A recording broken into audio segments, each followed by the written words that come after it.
सच्चिदानन्दरूपाय विश्वोत्पत्त्यादिहेतवे तापत्रयविनाशाय श्रीकृष्णाय वयं नुमः। चैतन्यं शाश्वतं शान्तं व्योमातीतं निरञ्जनं नादबिन्दुकलातीतं तस्मै श्रीगुरुवे नमः। सर्वरूपमयी देवी सर्वं देवीमयं जगत् अतोऽहं विश्वरूपां तां नमामि परमेश्वरी। कल हम लोगों ने स्थूल शरीर सूक्ष्म शरीर के विषय में जाना, कुछ कारण के विषय में जाना। आज तीसरा शरीर जो कारण शरीर है उसके विषय में ठीक से समझते हैं। तीसरा शरीर कारण शरीर कहलाता है। ये भी सबका एक नहीं है। यह सूक्ष्म और स्थूल शरीरों का कारण है। कारण शरीर के आधार पर ही व्यक्ति के सूक्ष्म शरीर का निर्माण होता है और वही व्यक्ति की प्रकृति बनती है। व्यक्ति का स्वभाव वही होता है और यह सूक्ष्म और स्थूल शरीरों का कारण है। सब लोगों का एक कारण शरीर एक समान नहीं होता, इसलिए सबकी बुद्धि एक समान नहीं होती। स्त्री का शरीर, पुरुष का, कीट का, पतंग का, पशु पक्षियों के नाना रूप शरीरों का हेतु ये कारण शरीर ही है। यह अविद्या रूप है। अपने आत्मा का ज्ञान न होना अविद्या कहलाता है। अपने आप का स्वयं का ज्ञान न होना विद्या कहलाता है। और गहन निद्रा में ये शरीर हमें पूरा अनुभव में आता है। जब सुषुप्ति अवस्था में ये कारण शरीर व्यक्त होता है, सुषुप्ति अवस्था कारण शरीर में ही होती है। उस समय अपना पराया कुछ भी नहीं ज्ञात होता। कारण शरीर में तीनों गुण रहते हैं। ये शरीर त्रिगुणात्मक है। सत्वगुण में जब रज और तमस के मिश्रण से, सत्वगुण में जब रजोगुण और तमोगुण इनके मिश्रण से उत्पन्न हुई मलिनता, वो आवरण का वही आवरण बन जाता, वो आवरण का काम करती है। यह मलिनता सब प्राणियों में एक समान नहीं होती। अपने पूर्व जन्म के कर्मानुसार इसकी मलिनता कम या ज़्यादा होती है। अब कारण शरीर माने चित्त, इसलिए जो उसके स्वामी है उस स्थान के वासुदेव हैं, उसमें सत्वगुण का जब प्रकाश ज़्यादा होता है तब उसमें चेतना का स्पष्ट अनुभव मिलता है। इसलिए और उसके स्वामी है, चित्त के स्वामी है वासुदेव भगवान, इसलिए भगवान के स्मरण पर अधिक जोर दिया जाता है कि भगवान का स्मरण जितना होगा उतना इसकी मलिनता भी कम होगी, क्योंकि सत्व में जो रजस और तमस के मिश्रण से उत्पन्न हुई मलिनता है वही आवरण का काम करती है। कारण और सूक्ष्म शरीरों में व्याप्त आत्म चैतन्य, कारण शरीरों में, कारण और सूक्ष्म शरीरों में व्याप्त जो आत्म चैतन्य है, जो आत्मा है, वहाँ प्रतिबिंबित होता है। कारण और सूक्ष्म शरीरों में जो आत्म चैतन्य व्याप्त है, चैतन्य वहाँ प्रतिबिंबित होकर एक देशी अनुभव कराता है। वहाँ प्रतिबिंबित हुआ तो एक देशी हो गया। जैसे टार्च के अंदर शीशा में बल्ब जला, उसमें जो आकार प्रकार एक देशी हो गया, एक देशी अनुभव कराता है, अनुभव में आता है। इसी का नाम जीव है। प्रतिबिंबित चैतन्य वहाँ एक देशी अनुभव में आता है, इसे ही जीव कहा जाता है। हम अपनी जिस व्यक्तिक चेतना का अनुभव करते हैं यही जीव है। जीव जब तक कारण और सूक्ष्म शरीरों के साथ स्थूल शरीर में रहता है तब तक वो जीवित कहलाता है। तब तक वो जीवित कहलाता। जीव भाव में रहते हुए वो अपने को अन्य जीवों से अलग समझता है। जब तक जीव भाव में रहता है, जब तक प्रतिबिंब में रहता है, कारण और सूक्ष्म शरीरों में व्याप्त आत्म चैतन्य वहाँ प्रतिबिंबित होता है और अपने को एक देशी अनुभव करता है। जीव कहते हैं इसको। जीव भाव में रहते हुए वो अपने को अन्य जीवों से पृथक समझता है। वो ईश्वर और अपने में भी भेद मानता है। वो ईश्वर को अपना स्वामी और अपने कर्मों का फलदाता स्वीकार करता है। जब तक अविद्या की उपाधि के कारण, माने कारण शरीर में अविद्या है, जब तक अविद्या की उपाधि के कारण मनुष्य का जीव भाव विद्यमान रहता है, तब तक वो अनेक प्रकार के शुभ अशुभ कर्म करता है और ईश्वर से शासित होकर नाना प्रकार के शरीर धारण करता है। वो मुक्त नहीं होता जब तक वो ज्ञान के द्वारा विद्या की उपाधि को नष्ट नहीं कर देता। और ज्ञान का प्रकाश होता है सत्वगुण में। सत्वगुण जब पूरा बढ़ जाता है, कारण से इस रज और तम जब समाप्त हो जाता है, तो सत्वगुण में जो चैतन्य प्रतिबिंबित होता है, तो उस स्थिति को ज्ञान कहते हैं। वो ज्ञान के द्वारा अविद्या की उपाधि जब नष्ट कर देता है, तो उसे अपने शुद्ध आत्मा का बोध होता है और वो अपने आप स्वयं को उपलब्ध हो जाता है। उसकी भेद बुद्धि फिर समाप्त हो जाती है। अब वो अपने को आकाश के समान सर्वव्यापक और अनंत पाता है। इस प्रकार से आत्मज्ञान या ब्रह्म ज्ञान प्राप्त कर मुक्त होने के लिए एक विशेष प्रकार की साधना प्रक्रिया होती है।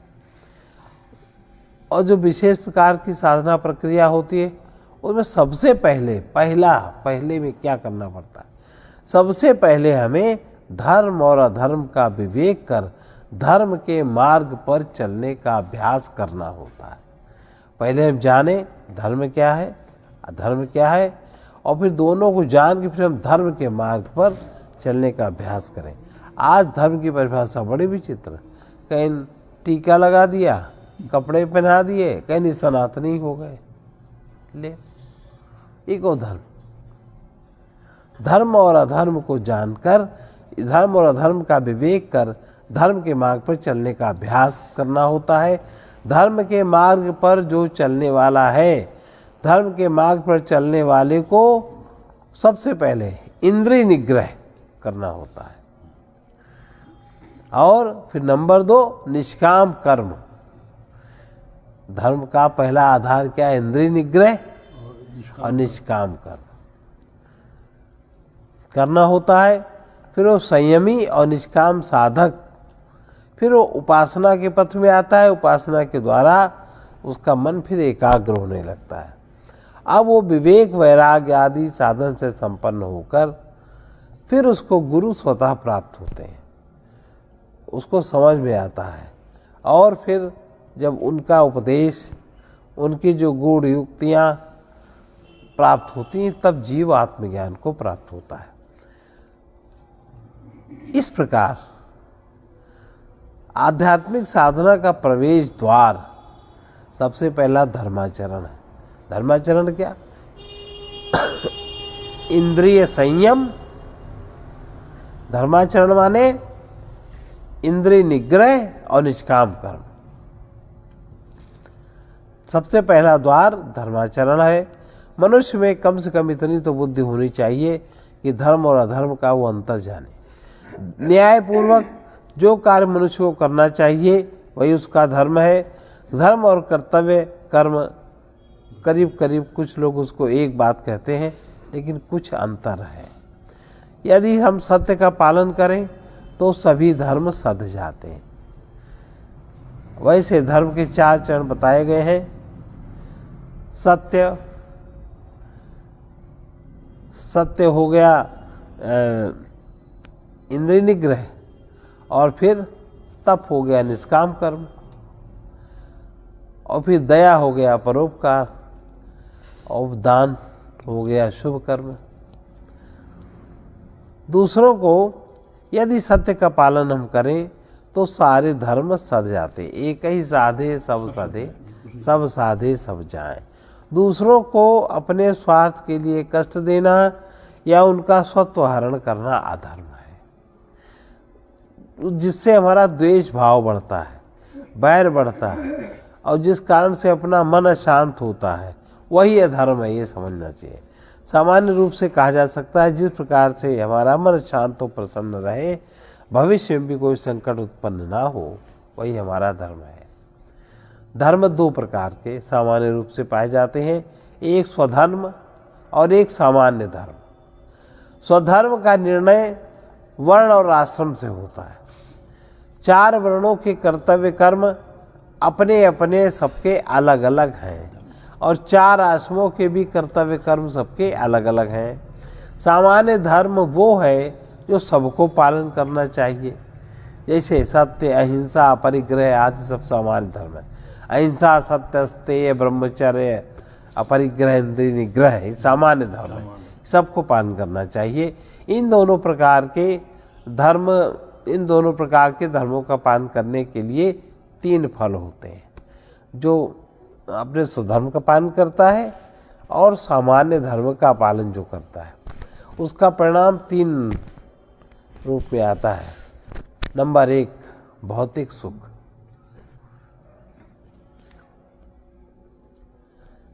अब भौतिक सुख सब प्राप्त हो और मन ही खराब हो, मन कहीं एक में अटक जाए, है ना। भौतिक सुख सब प्राप्त होए और शरीर पूर्ण ना होए, वजह से शरीर में भी जो सुख प्राप्त होता है, वो जब एक ज्ञानेंद्रिय का जो विषय है, वो विषय प्रस्तुत करती है कर्मेंद्री, तब सुख होता है मन को, जो मन ने आकार बना रखा है। ये 3 चीजें काम करती, एक चीज कभी काम नहीं करती। ये 3 के संयोजन से सुख की प्रतीति होती है। एक ज्ञानेंद्रिय, फिर एक जैसे कान ज्ञानेंद्रिय में शब्द है। अब शब्द इसमें पकड़ेगा, अब शब्द उठेगा कहाँ से? शब्द उठेगा मुंह कर्मेंद्रिय से। वो किसी का भी मुंह कर्मेंद्रिय हो सकता है, ज्ञानेंद्रिय से शब्द नहीं उठता। जब मुंह कर्मेंद्रिय से वो कर्म करेगा, तब ज्ञानेंद्रिय शब्द उसको पकड़ेगी, और तब मन को सुख होगा या दुख होगा, ये होता है। एक ज्ञानेंद्रिय। इसी प्रकार से पंच इंद्रियों का, पंच विषयों का सुख, ये 3 युग्मों में आश्रित है। अगर केवल ज्ञानेंद्रिय है तो नहीं। जैसे आपको कहीं जाना है, आपकी इच्छा हुई कि हमें जाना है, आँख ने कोई दृश्य देखा, समझा, स्मृति आई कि वहाँ जाना चाहिए, जाना है, हो गया। ले कौन जाएगा? पैर। आपके पैर ले जाए या दूसरों के पैर ले जाए या ट्रेन के पैर ले जाए, कोई भी कर्मेंद्र। और जब वहाँ आप पहुँचेंगे उस स्थान पर, तब मन सुखी होगा। 3 चीजें। अगर 3 में अगर एक की भी कमी है तो नहीं होगा।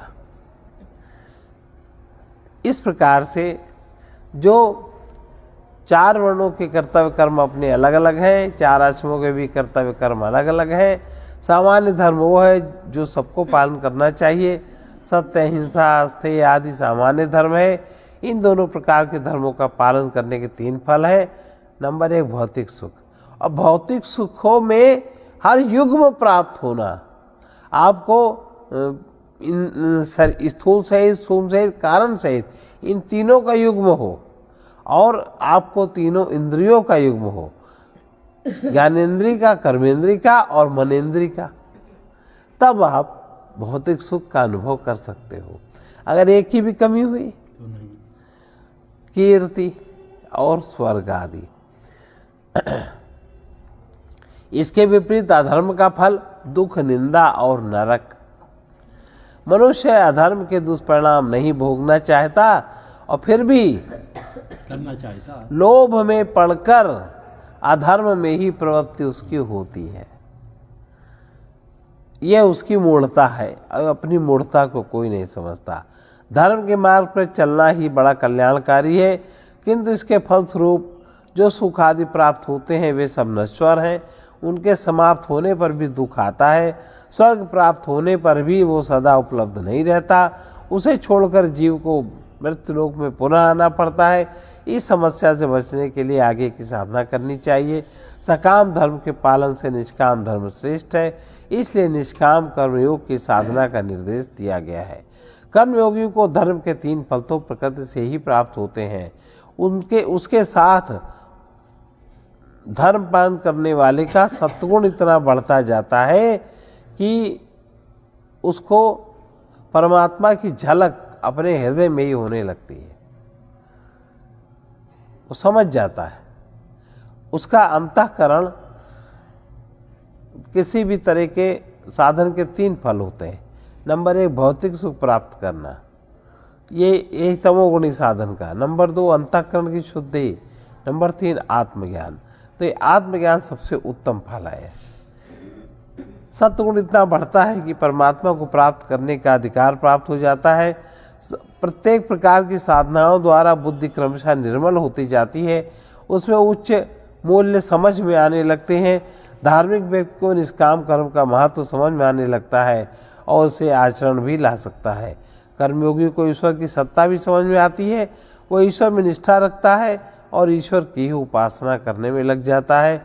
उपासना करने से चित्त एकाग्र होता है और अपने हृदय में आत्मा को देखने और जानने की क्षमता उत्पन्न होती जाती है। वो व्यक्ति साधन चतुष्टय संपन्न स्वतः होता जाता है।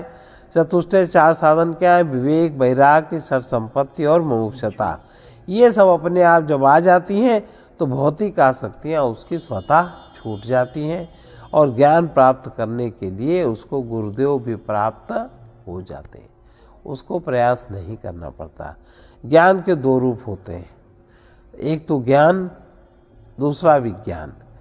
एक तो ऐसे ज्ञान कि हमने जान लिया फिर हमने उसको अनुभव किया, ज्ञान परोक्ष ज्ञान कहा जाता है और विज्ञान अपरोक्ष ज्ञान कहा जाता है।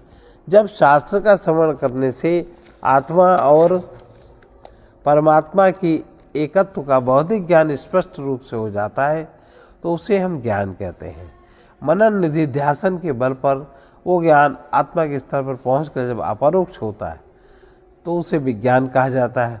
उस समय साफ अनुभव में होता है कि आकाश की तरह सर्वव्यापी अनंत चैतन्य ही उसका अपना स्वरूप है। इस प्रकार सद्गुरु के उपदेश द्वारा सर्वभूतों में ब्रह्म बुद्धि उत्पन्न हो जाती है और उनको वो जीवन मुक्त हो जाते हैं। मुक्ति 2 प्रकार की होती है, एक जीवन में मुक्ति और विदेह मुक्ति।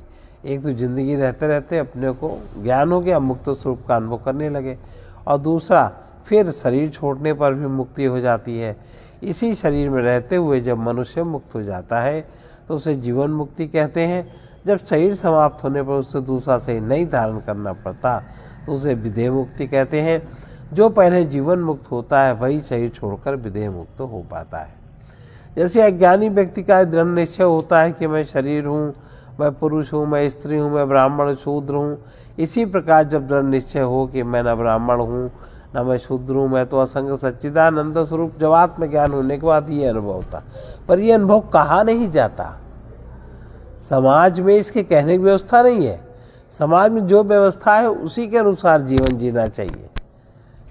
ये जो अनुभव होता है वो आप कह नहीं सकते, लेकिन ये तत्व है, ये तत्व है और चिदाकाश रूप हूँ और वो ज्ञान अपरोक्ष होता है, अनुभव सिद्ध होता है। ये जीवन मुक्ति की अवस्था है।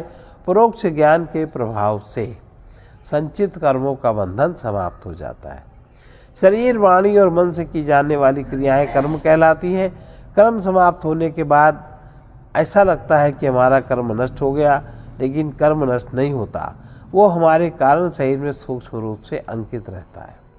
यही कर्म आत्मा को आवृत कर ज्ञान उत्पन्न करता है। अपरोक्ष ज्ञान होने पर ऐसे कर्म नष्ट हो जाते हैं और परोक्ष ज्ञान होने पर संचित कर्म नष्ट हो जाते हैं। ज्ञानी पुरुष भी कर्म करता है, उसके कर्म आगामी कर्म हैं, उनमें कर्ता भाव नहीं होता और कर्ता भाव न होने के कारण ज्ञानी के कर्म संस्कार चित्त शरीर में अंकित नहीं। उसको तो इतना ज़्यादा शुद्ध सत्व संपन्न है, सत्व गुण है कि उसमें रज और तम की मिलावट नहीं हो पाती और वे कर्म उसके बंधनकारी नहीं होते। अज्ञान की अवस्था में तो कर्ता भाव रहता है और कर्म का संस्कार बंधन रहता है, इसलिए संचित कर्म बनते हैं। संचित कर्मों के भंडार का ये एक अंश हमारा प्रारब्ध कर्म है। वो अगले जीवन का कारण और सुख दुख का कारण होता है। ज्ञान की अग्नि में संचित कर्म तो जल जाते हैं, किंतु प्रारब्ध कर्म छूटे हुए बाण की तरह अपने समय पर ही समाप्त होते हैं। प्रारब्ध समाप्त जब हो जाता है तो पुनर्जन्म का कारण नहीं बनता, यही विदेह मुक्ति है। अब इस साधना में सर्वोत्तम प्रणव की महिमा क्या है, ओंकार की महिमा क्या है? ओंकार, जो ओंकार का स्थान आज्ञा चक्र है। आज्ञा चक्र में इसमें सक्रियता होती है। आज्ञा चक्र सुषुम्ना का ऊपरी द्वार है। जब सुषुम्ना की जागृति, जब आप में सत्वगुण की अधिकता होती है, तभी होती है। बैलेंस होता, तब सुषुम्ना जागृत होती है। इसलिए ओंकार के साधन का हर व्यक्ति अधिकार नहीं होता उसको। समस्त आध्यात्मिक साधना कर्म से प्रारंभ होकर उपासना में परिणत होती है और फिर अद्वैत बोध में पूर्ण होती है। इसलिए शास्त्रों में पहले कर्म का विचार है और कर्म के नाम पर अपने कर्तव्य कर्म का विचार है। अपने कर्तव्य कर्म को जानकर उसमें दृढ़ता से कर्तव्य कर्मों को करना ये बहुत आवश्यक है। इसी से व्यक्ति के संस्कारों में, अगर आप कर्म नहीं करेंगे तो संस्कार में सुधार कैसे आएगा? आपके अंदर जो तमोगुण रजोगुण की वो है प्रवृत्तियाँ, वो कैसे समाप्त होंगे? कर्म करने से ही समाप्त होंगे। कर्तव्य कर्म को जानकर उसमें दृढ़ता से लगना आवश्यक है। इसी से व्यक्ति के संस्कारों में सुधार होने लगता है।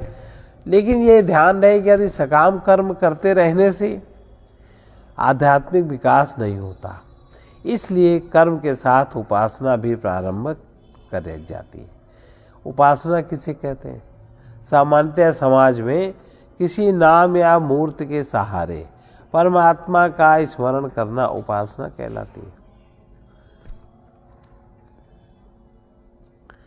अब उपासना किसी शास्त्रोक्त आलंबन को ग्रहण कर उसमें विजातीय प्रतीति से अव्यवहित सदस्य चित्त वृत्ति का प्रवाह उपासना कहलाती है।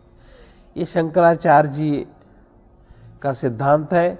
शुभ कर्म की अपेक्षा से उपासना से चित्त शुद्ध जल्दी होता है, अधिक सफलता मिलती है। इसलिए शंकराचार्य जी कहते हैं कि उपासनाएं चित्त शुद्धि करने वाली होने से वस्तु तत्व को प्रकाशित होने के कारण अद्वैत ज्ञान में बड़ी उपकारिणी है तथा आलंबन युक्त हो, कोई न कोई सहारा होने से, आलंबन युक्त होने के कारण सुगमता से संपन्न की जा सकती है। जैसे आप भगवान राम की उपासना करते हैं, राम की मूर्ति सामने है।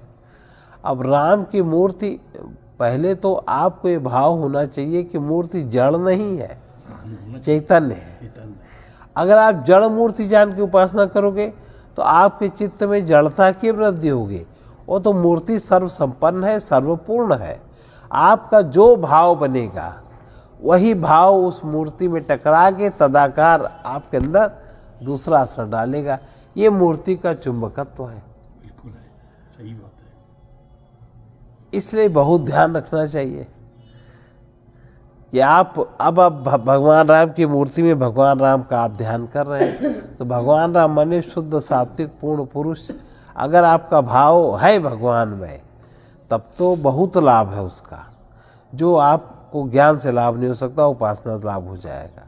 और अगर आपको ये भाव नहीं बना तो फिर जैसे लोग कहते हैं पत्थर की मूर्ति है, लोग मूर्ति पूजते हैं। मूर्ति नहीं कोई पूजता, मूर्ति में व्यापक भगवान की पूजा होती है। मूर्ति की पूजा कोई थोड़ी ना होती है। मूर्ति में जो व्यापक तत्व है उसकी पूजा होती है, उसकी अपनी विधि है, मूर्ति पूजा नहीं होती। और तो ये कह रहे हैं कि आलम्बन के अनुरूप उपासनाएं अनेक प्रकार की होती हैं, लेकिन प्रणव की उपासना सबसे श्रेष्ठ है। छांदोग्य उपनिषद की श्रुति कहती है ओमित्येतद् अक्षरम् उद्गीतम् उपासीत उद्गीतम् उपासीत। ओम ये जो अक्षर है ये उद्गीत है, ये ऊर्ध्वगामी है और इसकी उपासना करनी चाहिए। इसकी उपासना स्मरण से ही आपके अंदर ऊर्ध्वगमन शुरू हो जाता है, ऊर्ध्वगामी है। इसकी व्याख्या करते हुए शंकराचार्य जी क्या कहते हैं? ओमित्येतदक्षरम्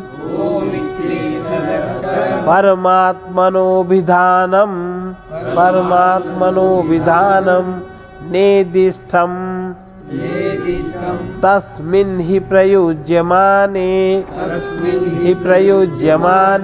सप्रसीदति प्रियनाम ग्रहण सप्रसीदति प्रियनाम ग्रहण इव लोकः ओम जो ये अक्षर परमात्मा का सबसे समीपवर्ती और सबसे प्रियतम नाम है। प्रियतम जो जीव का सबसे बड़ा प्रियतम है, ये जो ओम यह अक्षर है ये परमात्मा के सबसे समीप है और सबसे प्रियतम है। जीव का सबसे बड़ा प्रियतम है ये ओम नाम है, ये शंकराचार्य जी कहते हैं। उसका प्रयोग उच्चारण किए जाने पर, ओम का प्रयोग जब कोई उच्चारण करके करता है तो वो प्रसन्न होता है। और जिस प्रकार की साधारण लोग अपना प्रिय नाम उच्चारण करने पर प्रसन्न होते हैं, इस प्रकार से परमात्मा प्रसन्न होता है। वे आगे शंकराचार्य जी और कहते हैं नामत्वेन प्रतीकत्वेन च परमात्मोपासन साधनम श्रेष्ठमिति सर्ववेदान्त्वेष्वगतम् इस तरह से और प्रतीक रूप से वो परमात्मा की उपासना का उत्तम साधन है। इस प्रकार और प्रतीक दोनों रूप से वो परमात्मा की उपासना का उत्तम साधन है, ऐसा संपूर्ण वेदांत में कहा जाता है। महानारायण उपनिषद में क्या कहा गया ओंकार के विषय में? ओमित्यात्मानं युञ्जीत ओमित्यात्मानं युञ्जीत। 24वें अध्याय का पहला मंत्र इस प्रकार है, ओम इस प्रकार उच्चारण कर चित्त को आत्मा में लगावे, माने चित्त में जो आत्मा का रिफ्लेक्शन है उसको अनुभव करे। वो जो प्रतिबिंब समझ में आता है तो प्रतिबिंब बिंब की ओर निगाह पहुंचा देता है। चित्त में जो प्रतिबिंब है, प्रतिबिंब देखते ही आपको बिंब का अनुभव होगा कि नहीं, ये कहाँ से आ रहा है, ये इतना प्रकाश इतनी शुद्धता, तो स्वाभाविक है आप उसमें गहरे उतर जाएंगे तो वो बिंब होएगा। प्रश्न उपनिषद की श्रुति इस प्रकार कहती है ओमित्ते तेनैवाक्षरेण परम पुरुषम विद्यायित। अब 5वें अध्याय का 5वां ओम इस प्रकार, ओम इस अक्षर के द्वारा ही पर ब्रह्म का ध्यान करे। मुंडक उपनिषद क्या कहता है? ओमित्येवं ध्यायथ आत्मानम्।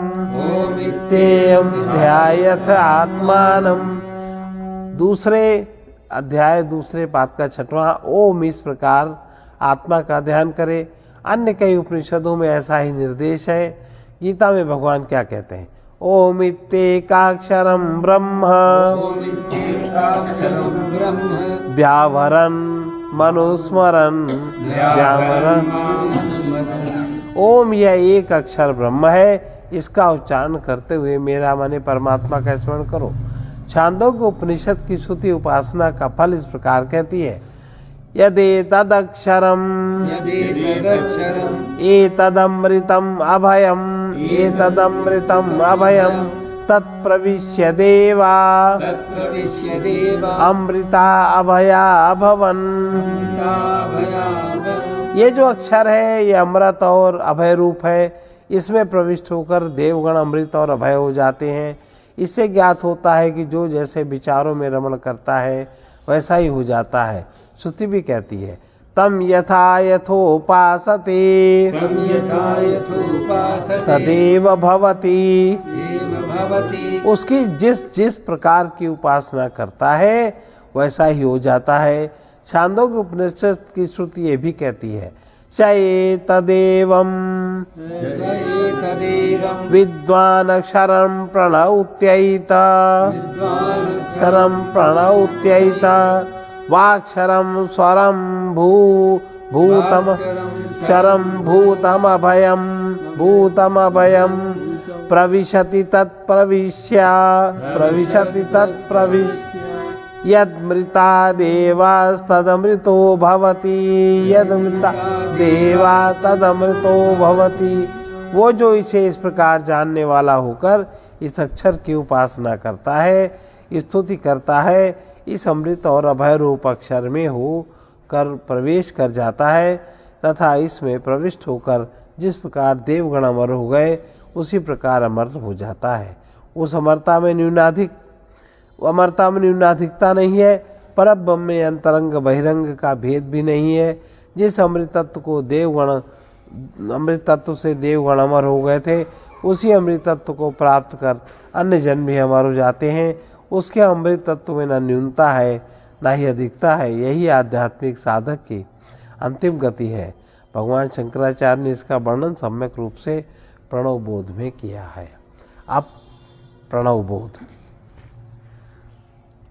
मनुष्य में पशुता भले ही हो किंतु मनुष्य पशु नहीं, पशुता वृत्ति है। वृत्ति है। सूक्ष्म शरीर उसका पशुता का हो सकता, कोई वृत्ति कारण शरीर में हुई और सूक्ष्म शरीर में फैल गई, आकार बन गया। लेकिन मनुष्य देह पशुता नहीं है। पशु केवल खाता पीता अपनी संतान का विस्तार करता है, उससे अधिक करने की क्षमता पशु में नहीं है। उसकी कोई सांस्कृतिक परंपरा नहीं है, ना उसे अपना विकास करने की छूट है। यह सुविधा केवल मनुष्य को ही मिली है। वो विकास करता हुआ श्रेष्ठ जीवन की ओर अग्रसर हो रहा है। ये अपने प्रयास से जितना विकास करता है उसे भाषा के बल पर दूसरों से हस्तांतरित भी कर सकता है और दूसरा व्यक्ति उसे ग्रहण कर उससे लाभ उठा सकता है। आगे पुनः विकास करने का अवसर होता है। इस आदान प्रदान के बल पर ही मनुष्य पशुता से ऊपर उठ जाता है, मनुष्यता के स्तर पर आ जाता है और मनुष्य के स्तर से ऊपर उठकर वो देवत्व प्राप्त करता है। इस प्रकार हर व्यक्ति जो कुछ अपने पूर्वजों से सीखता है उसे ही विद्या कहते हैं, उसे विद्या कहते हैं। विद्या विहीना पशु भी समाना। विद्या से विहीन व्यक्ति मनुष्य पशु के समान है। मनुष्य की समझदारी इसी में है कि वो अपने पूर्वजों द्वारा दी गई विद्या का आदर करे और उसे जीवन में धारण कर अपने को श्रेष्ठ, सफल, सुखी और आनंदित बनावे। विद्या दो प्रकार की होती है, एक भौतिक विद्या और दूसरी आध्यात्मिक। भौतिक विद्या माने अपरा विद्या बाह्य जगत का ज्ञान कराती, जगत का जो पदार्थ है उनके विषय में ज्ञान कराती है, और आध्यात्मिक विद्या स्वयं अपने व्यक्तित्व का ज्ञान कराती है। एक विद्या सुविधापूर्वक जीवन धारण करने में सहायक है और दूसरी विद्या आंतरिक विकास करते हुए पूर्णता प्राप्त करने में सहायक है। पहली विद्या जीवन के लिए भी बहुत उपयोगी है, किंतु दूसरी विद्या उससे ज़्यादा सार्थक और उपयोगी तथा पूर्ण बनाती है। संसार में सर्वत्र अध्यात्म विद्या का महत्व है और विभिन्न ग्रंथों में उसका संग्रह भी है। भारत के जो मूल आध्यात्मिक ग्रंथ वेद हैं, वैदिक शिक्षा का विस्तार, इसका विस्तार पुराणों में, इतिहास आदि ग्रंथों में हुआ और उन ग्रंथों में जिन शब्दावली का प्रयोग किया गया है उनका अपना विशेष अर्थ है। उसे स्पष्ट करने के लिए आचार्यों ने अन्य सहायक ग्रंथ लिखे हैं जिससे वो समझ में आ जाए। इस प्रकार अध्यात्म विद्या के ग्रंथ भी दो भागों में बढ़ जाते हैं। नंबर एक तो शास्त्र ग्रंथ है, शास्त्र, और नंबर दो प्रकरण। ये दो प्रकार से है। वेद आदि तो शास्त्र ग्रंथ है, वेद आदि शास्त्र है, और उन्हें समझने के लिए जो आचार्यों ने पुस्तकें लिखी वो प्रकरण, उसके प्रकरण को उन्होंने समझाया, उसके तत्व को उन्होंने समझाया। आज लगभग जब भगवान शंकराचार्य जी का अवतरण हुआ तो उन्होंने दो प्रकार के ग्रंथ लिखे। उन्हें शास्त्रों की व्याख्या करने वाले भाष्य ग्रंथ और दूसरे शास्त्रों की पारिभाषिक शब्दावली को स्पष्ट करने वाले, कि जो शास्त्रों में परिभाषाएं लिखी हैं, एक एक शब्द लिखा, उसका भाव अर्थ रहस्य क्या है वो उन्होंने लिखा। तत्वबोध हम लोगों ने देखा, आत्मबोध हम लोगों ने समझा, अपरोक्षानुभूति हम लोगों ने पढ़ी, दृग दृश्य विवेक ये भी हम लोग जानते हैं, विवेक चूड़ामणि आदि उनके लिखे हुए प्रकरण ग्रंथ हैं। इनको पढ़ने से हमें समझ उत्पन्न होती है कि जो वेद में पंचकोश लिखा है क्या है, आत्मा क्या है, वो जो शब्द हैं वो सब समझने में सहायक है। प्रणवबोध भी उनमें से एक है। ये सभी प्रकरण ग्रंथ एक ही विषय को पुनरावृत्ति मात्र नहीं है। यद्यपि ग्रंथों में कुछ विषयों की पुनरावृत्ति भी मिलती है, किंतु सबका अपना अपना महत्व है, उपयोगिता है। क्रम से अगर हम लोग विचार करें तो तत्वबोध ग्रंथ के बाद प्रणवबोध पढ़ना चाहिए। तत्वबोध के बाद प्रणवबोध का स्थान है। तत्वबोध वेदांत की पहली पुस्तक है और प्रणवबोध इसकी वेदांत की दूसरी पुस्तक है।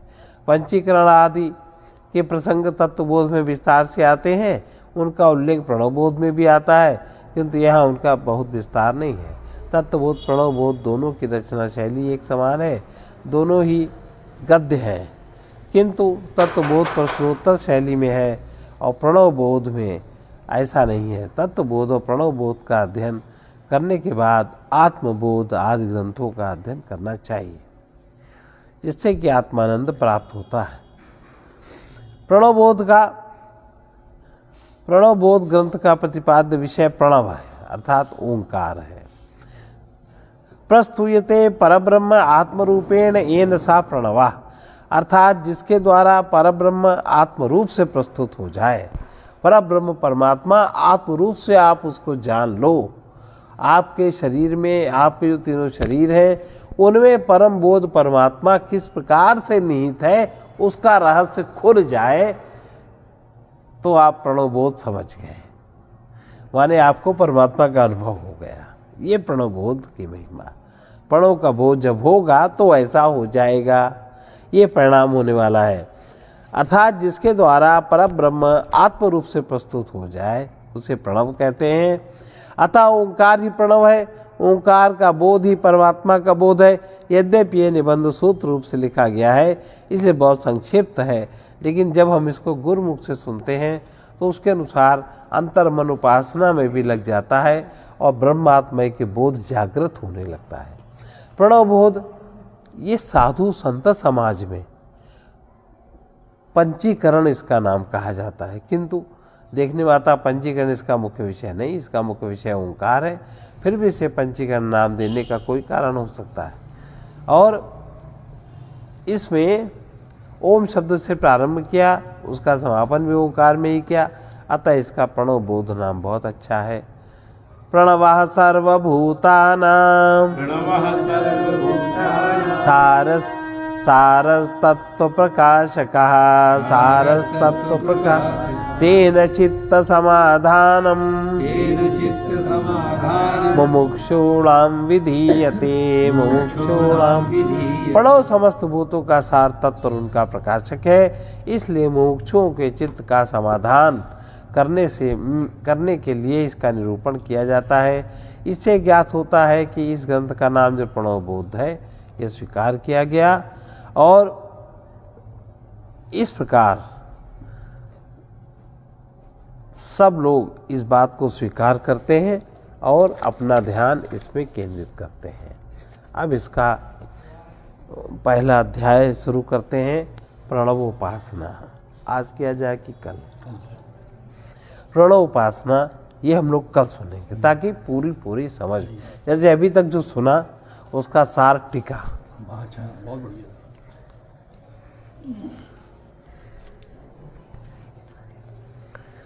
सत्य नाम सद्गुरु से पाया, सत्य नाम सद्गुरु से पाया। ओम ओम ओम ओम। सत्य नाम सद्गुरु से पाया, सत्य नाम ओम ओम ओम ओम। सब मंत्रों में प्राण ओम है, सब मंत्रों में प्राण ओम है। अक्षर में अवधान ओम है, अक्षर में यही प्रणव वेदों ने गाया, यही प्रणव वेदों ने ओम ओम ओम ओम। सत्य नाम सद्गुरु से पाया, सत्य नाम सद्गुरु से पाया। ओम ओम ओम ओम।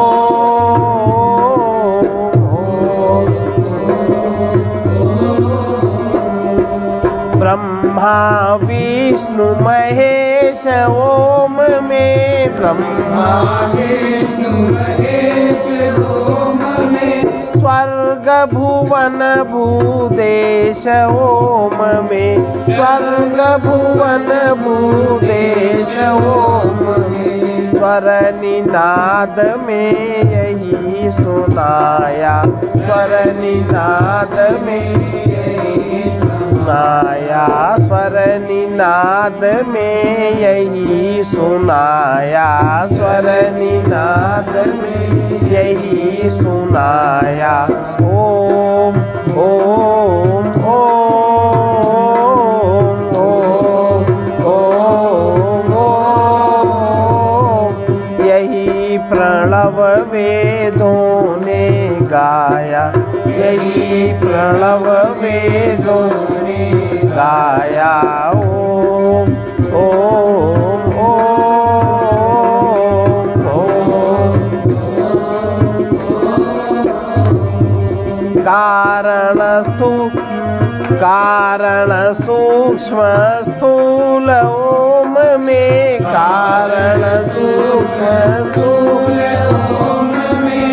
अंत मध्य अरु मूल ओम में, अंत मध्य अरु मूल। इसमें जीव इसी में माया, इसमें जीव इसी में माया। ओम ओम ओम ओम।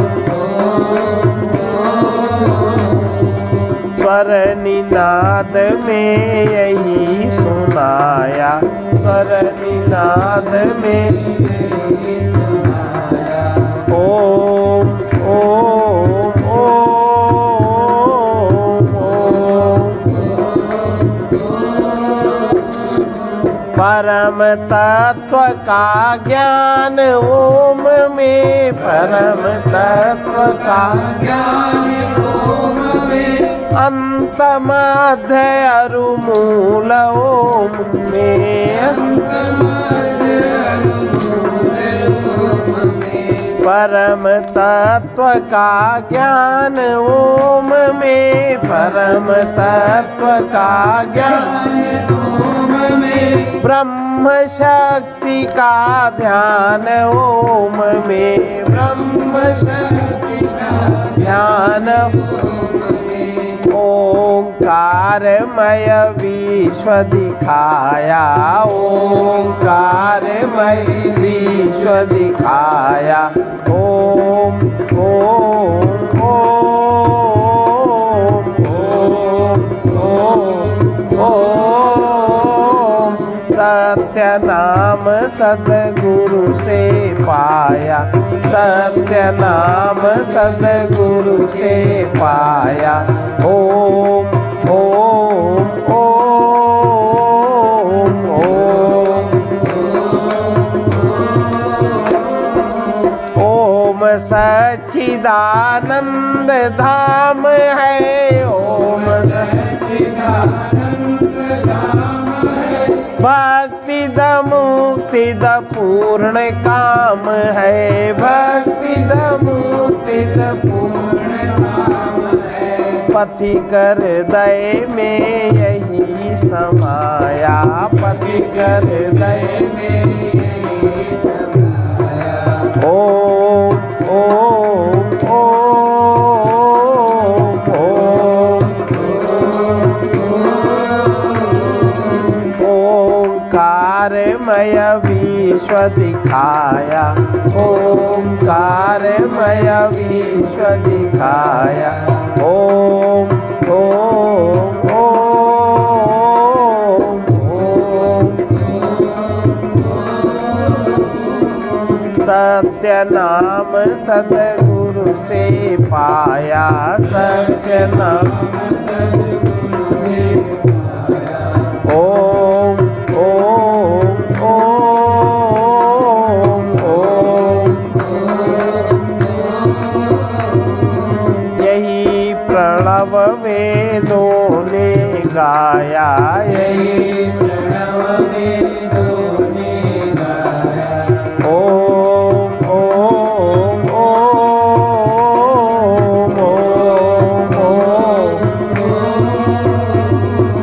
संसार में जो त्रिशक्ति है, ब्रह्मा विष्णु महेश, काली दुर्गा सरस्वती, सत्य रज और तम, जो त्रिशक्ति है, जो त्रिपुटी है, जो त्रिगुण है, वो सब ओम में ही है। ओम का ध्यान करने वाला त्रिगुणमय जगत को पार कर शून्य में शांत रहकर परम तत्व का बोध जागृत करता है। अधिकारी ही ओम का ध्यान कर सकते हैं। जैसे अभी बताया गया, ध्यान योग द्वारा जब पांचवें चक्र में ओम का नाद प्रस्फुटित होता है। पहला पांचवा चक्र कौन है?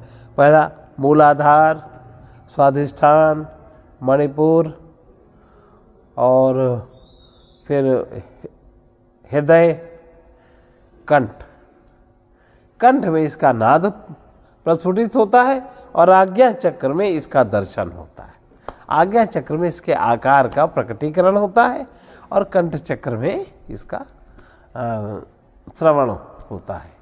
सर्वे भवन्तु सुखिनः, सर्वे सन्तु निरामया, सर्वे भद्राणि पश्यन्तु, मा कश्चित् दुःखभाग् भवेत्। कृष्णाय वासुदेवाय हरये परमात्मने प्रणतक्लेशनाशाय गोविन्दाय नमो नमः।